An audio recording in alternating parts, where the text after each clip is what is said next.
page turners, and welcome back to the channel. I'm Matthew, the man with a hat who reads. And today we're looking at the month to come. This is my April TBR video. Before we dive into that, yes, it's been a while. I'm trying to get things back to a normal filming schedule. I've been I never seem to have time.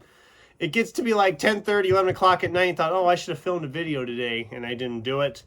I'm going to try to start getting better here. I know I've said that so many times in the last 6 months. I'm going to do better. I'm going to do better. But yeah, it's April TBR time. April is usually a good month for my reading. Just with the way things usually are going on the farm at that time, I'm able to find more time to read. March has been going really well for my reading, and we'll talk about that when we do my March wrap up here in a little while, maybe a week or so. In the meantime, let's talk about the April reads. I'm using April kind of as a anything goes type month.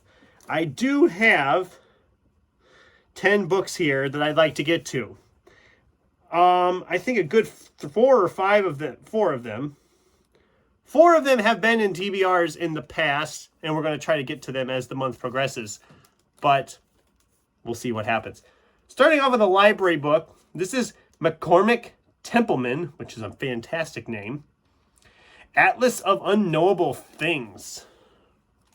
And I've got a nice little glare going on the cover. Lovely. Hi, everybody. You can see me reflected. This sounded really bizarre. It sounded like it's got some horror, it's got some sci-fi, and it's not terribly long. And I haven't gotten a library book in a long time, so I was just kind of wandering through and I came across it. I thought, hey, it sounded good. I was the first person to check it out, which, if it's in the genre that it sounds like it is, doesn't surprise me. Since it's a library book, I'll probably be reading this one fairly early in the month, and maybe I'll even do a review. Who knows? We'll see. And then the reread plans that we've had this year, we were kind of alternating between Dan Brown and Michael Crichton here for the first part of the year. So we're up to the Da Vinci Code. I did my reread of Angels and Demons, and I had a couple people like, why would you want to reread that? Angels and Demons is just a fun book for me. I know it's not intelligent. I know all that. But I have a lot of fun with it. And this one is in a similar vein. I remember having a lot of fun with this one. It's been a long time since I've read it, too. And it also has this fun thing. My grandma gave me this 20 years ago. I got this for my birthday. Maybe I should have waited till June to reread this. But that's okay. I know I had read it before I got this copy. But that'll be a fun one to revisit and reread. All right, now for some of the other stuff here. Let's start with some books that, like I said, have been in previous TBRs that we're finally going to hopefully get to. We've got Timothy Zahn's Triplet. This is a sci-fi fantasy novel. I've really enjoyed Zahn's Star Wars novels. I'd like to read more by him, so this one's a nice little standalone. Not too terribly thick. I was originally going to read this back in Sci-Fi September and just kind of ran out of time. And then it got shoved back in the stacks for a while. So let's go again. Let's try it again. Dean Koontz, One Door Away from Heaven. I think I originally planned to read this one in January. Was it January? And I again ran out of time. It doesn't look that thick, but it's over 600 pages. So this is probably the thickest book I have for the whole month. I'm going to try to get to it this month because I have other Dean Koontz in my collection and other ones that I want to read. That's right, Kat. I'm going to be picking up more Dean Koontz. I'm going to try to mix Dean Koontz in a little bit more this year. Kat loves Dean Koontz. So, and I've liked Dean Koontz. I have some I've liked more than others, and I might later on this year, after I've read a few more, do like a take 5 of Dean Koontz and talk about my 5 favorites or whatever. We'll see. Dreambound by Dan Frey. We've had this in a couple of TBRs. I think it was most recently in February. This is a fantasy contemporary type novel. I really liked Dan Frey's last novel, The Future is Ours. I believe it was Future is Yours. Future is Yours. and I wanted to read more by him. So here we are. I'm going to get to this month. Along with this book. This has been in the most TBRs of any book in my collection right now. I think it's been in like 4 or 5 different TBRs. So this one I'm going to be starting as soon as possible in April because I'm going to get it done. And that is Catherine Dunn's Geek Love. I put this thing off for too long. We're finally going to get it read this month. It's going to happen. It's going to happen. As early as I can get it started in April, I'm starting it. I say that now, but we all know I'm going to change my mind by the time the 1st of April rolls around. But this one is a sequel to one of my favorite books of last year, The Cat Who Saved Books. This is the sequel, The Cat Who Saved the Library by Sosuke Natsukawa. And yes, it's a sparkly cover. I realize I haven't read this one yet, and I know I wanted to go back to this. I just haven't gotten around to it. And it's not terribly long. It's just over 200 pages. This one should fly by. If it's anything close to what the first one was, I'm excited to dive back into that. Okay. Speaking of diving back in, we're going to be diving back in to Dungeon Crawler Carl. This is book 2, Carl's Doomsday Scenario by Matt Dinneman.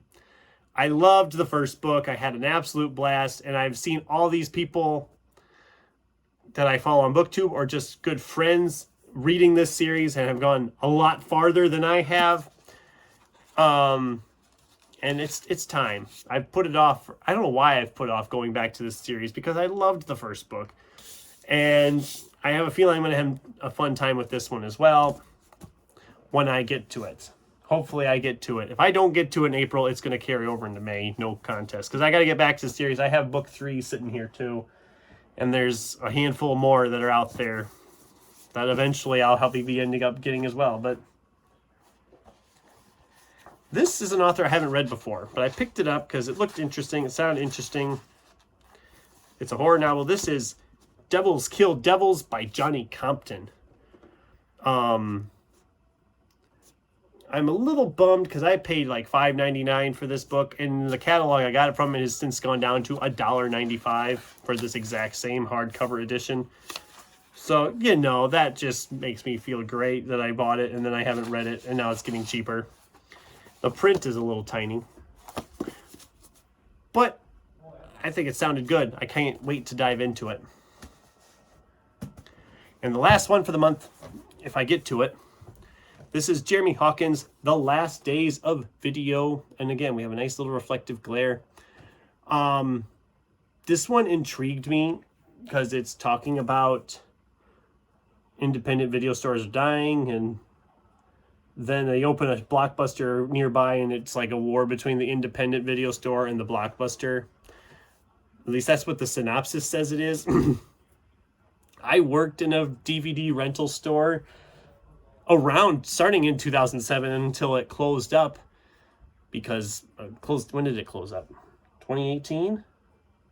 2019. It was like April or May of 2019 we closed down the video rental side of the theater. We had a video rental store inside the movie theater in a side office building, a side room on the front of the theater. And I do miss the video store. I miss video stores in general. So this will be kind of like a nostalgic type read, I hope. I had never heard of this book. I came across it when I was at the old book barn, which, that's what I did with that bookmark. There you go, guys, if you want to know where the old book barn is. And I did a video about it, so check out that video. I did a bookstore video where I kind of wandered around and filmed inside the store. So look for that in my channel if you want. I'll link it down below. That way if you didn't see it or you just want to see it again, it'll be there. So The Last Days of Video. So yeah, that's the TBR for April. We have some big plans. Hopefully we can get to all of these and then some. I've been making room in my stacks, but also getting more at the same time. I'm going to maybe do a video talking about, because I recently counted all my books, and that was very eye-opening to how many books I actually had. So I might be doing that and doing a video talking about that at some point here in the future, along with all the other fun stuff like wrap-ups and book haul won't be for another month or so, but you know what I mean. But anyway, what do you guys think? Have you read any of these? Do any of these sound good to you or look good to you? I'd love to hear from you in the comments down below. Thanks for watching, and until next time, keep turning pages.